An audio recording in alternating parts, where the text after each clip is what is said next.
আজি পৰ্কখিনিত মই তিল দি পেলাই বনাইছিলোঁ আৰু খাবলৈও খুব ধুনীয়া হৈছিলে।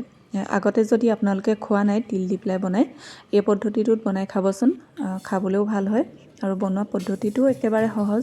এইফালে কেৰাহীখনত মই কেইটামান তিল ভাজি লৈছোঁ। তিলখিনি অলপমান ভজা ভজা গোন্ধ ওলোৱালৈকে ভাজিম, তেতিয়া বেছি ভাল হয় খাবলৈ। যদি অকণমান কেঁচা হৈ থাকে তাৰ টেষ্টটো ইমান বেছি ভাল নহয়। ভজা ভজা যেতিয়া গোন্ধ ওলালে গেছৰ ফ্লেমটো অফ কৰি পেলাই এইফালে তিলখিনি মই মিক্সি জাৰটোত লৈ লৈছোঁ। ঠাণ্ডা হোৱাৰ পাছত এইখিনি মই মিক্সিত পিচি ল'ম। কেৰাহীখনতে মই অকণমান মিঠাতেল দিছোঁ, তেলো বেছি দিয়া নাই, একেবাৰে কমকৈ দিছোঁ। পিঁয়াজ আদা নহৰুখিনি ভাজিবৰ কাৰণে দিছোঁ। মাংসখিনিত যদি বেছি তেল থাকে তেতিয়া তেল নিদিলেও হ'ব। যদি মাংসখিনিত অকণমান তেল কম থাকে তেতিয়া আপোনালোকে এনেকৈ অকণমান তেল দি ল'ব। তেলখিনি গৰম হ'লত ইয়াত মই 2টা শুকান জলকীয়া আৰু কাটি লোৱা পিঁয়াজ দিছোঁ। লগতে অলপমান আদা নহৰু দি পেলাই ৰঙচুৱা হোৱালৈকে ভাজি লৈছোঁ আৰু এটা মই পকা বিলাহী দিছোঁ। যদি মাংসখিনি বেছি তেলি হয় আপোনালোকে কেৰাহীখন গৰম কৰি মাংসখিনি দি দিব। তাৰ পাছত আপোনালোকে পিঁয়াজ বিলাহী আদা নহৰু দিব পাৰে। বেছি তেল থকা মাংসটো তেনেকৈ বনালে খাবলৈ বেছি ভাল হয়। তেল দি পেলাই যদি আকৌ পিঁয়াজ বিলাহীখিনি ভাজি লোৱা হয় তেতিয়া খাবলৈ ইমান বেছি ভাল নালাগে, বেছি তেল নিচিনা হৈ যায়। জোখ অনুপাতে নিমখ হালধি দি পেলাই বিলাহীখিনি অকণমান গলি যোৱালৈকে আমি ভাজি ল'ম আৰু অলপমান গলি গৈছে। এতিয়া মই ইয়াত মাংসখিনি দি দিছোঁ। আপোনালোকে ইচ্ছা কৰিলে বইল কৰি ল'ব পাৰে। যদি সময়টো কম থাকে আপোনালোকে বইল কৰি ল'ব। মই কেঁচাকৈ দিছোঁ, অলপমান সময় লৈ পেলাই বনাম, 1.5 ঘণ্টামান সময় মই ল'ম। সেইটো কাৰণে যদি আপোনালোকৰ কম সময় থাকে আপোনালোকে কুকাৰতে মাংসখিনি বইল কৰি পেলাই পাছত ভাজিব পাৰে। পিঁয়াজ আৰু বিলাহীখিনি ধুনীয়াকৈ গলি গৈছে আৰু গেছৰ ফ্লেমটো হাই কৰি পেলাই এনেকৈ মই অলপ সময় ভাজি লৈছোঁ, তেতিয়া মাংসৰ কালাৰটো ভাল হয়। যদি কম গেছত আমি ভাজি থাকোঁ মাংসৰ কালাৰটো ভাল নহয়। আৰু বেলেগ মছলাটো ইয়াত মই একো ব্যৱহাৰ নকৰোঁ।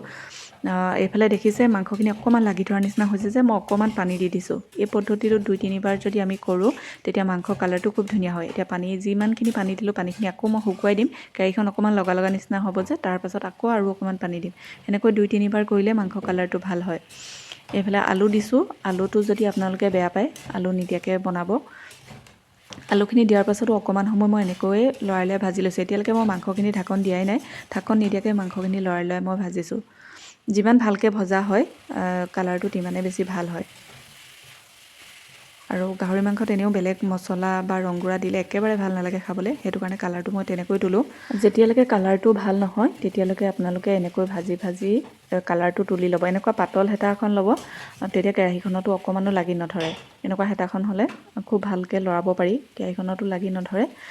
আৰু অকণমান পানী দি পেলাই মই মাংসখিনি ভাজি ল'ম। মাংসখিনি সিজিবৰ কাৰণে পানীটো আমি পাছত সৰহকৈ দিব লাগিব। এতিয়া কেৰাহীত যিখিনি মছলা লাগি ধৰে এই মছলাখিনি এৰিবৰ কাৰণে মই অলপ পানী দি পেলাই এনেকৈ ভাজি লৈছোঁ। আৰু এইফালে দেখিছে কালাৰটো খুব ধুনীয়াকৈ আহিছে। মাংস আৰু আলুখিনিও প্ৰায় আধা সিজা নিচিনাই হৈছে। এতিয়া মই ইয়াত তিল দিম। তিলো বহুত বেছি দি দিব নালাগে। প্ৰথমতে আপোনালোকে অলপমান দি পেলাই চাই ল'ব। যদি কম নিচিনা লাগে তেতিয়া পাছতো আপোনালোকে দিব পাৰিব। যেতিয়া আমি পানী দি পেলাই উতলিবলৈ দিম তিলখিনি দিয়াৰ পাছত, তেতিয়া তিলখিনি বহুত ফুলি যায়, বহুতখিনি হৈ যায়। সেইটো কাৰণে প্ৰথমতে বেছি দি নিদিব। বহুত বেছি তিলটো হ'লেও খাবলৈ ইমান ভাল নালাগে। সেইটো কাৰণে আপোনালোকে প্ৰথমতে কমকৈ দি পেলাই চাই ল'ব, যদি দৰকাৰ হয় পাছতো দিব পাৰিব। আৰু এইখিনি অলপমান দিয়াৰ পাছত মই লৰাই পেলাই চালোঁ, অকণমান কম নিচিনা লাগিছে। সেইটো কাৰণে মই পাছত আৰু অকণমান দিছোঁ। চাব যাতে মাংস পিছত ধুনীয়াকৈ তিলখিনি লাগি থাকে, তেনেকুৱা হ'লে খাবলৈ বেছি ভাল হয়।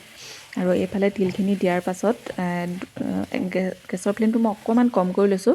অকণমান কম কৰি পেলাই মই 2 মিনিটমান সময় লৰাই ভাজি লৈছোঁ। আৰু এনেকৈ অলপ সময় ভাজিব লাগিব, তাৰ পাছতহে আমি পানী দিম, তেতিয়া খাবলৈ বেছি ভাল হয়। তিলখিনি দিয়াৰ পাছতে পানীটো দি দিলে খাবলৈ ইমান ভাল নহয়। আৰু এইফালে মই 2 মিনিটমান গেছৰ ফ্লেমটো অকণমান কম কৰি পেলাই মই 2 মিনিটমান সময় লৰাই ভাজি ল'লোঁ।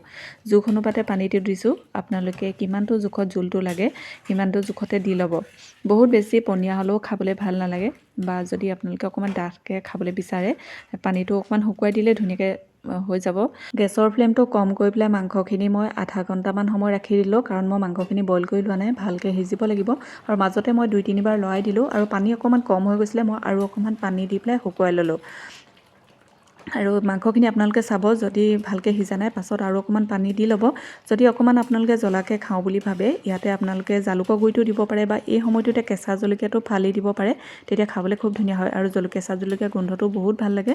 বেলেগ মছলাটো মই ইয়াত একোৱেই ব্যৱহাৰ নকৰোঁ। আৰু এই মাংসত মই ধনিয়াও নিদিওঁ। যদি আপোনালোকে ভাল পায় ধনিয়াটোও দি ল'ব। আৰু গোটেইখিনি মই ভালকৈ লৰাই লৈছোঁ। এইটো জোখতে ৰাখিম, ঠাণ্ডা হোৱাৰ পাছত অকণমান ডাঠো হৈ যাব। গেছৰ ফ্লেমটো একেবাৰে কম কৰি পেলাই কেৰাহীতে মই 5 মিনিটমান সময় ৰাখি দিলোঁ। তাৰ পাছত এয়া মই মাংস উলিয়াই লৈছোঁ। বহুতেই ধুনীয়া হৈছিলে খাবলৈ। আপোনালোকেও এবাৰ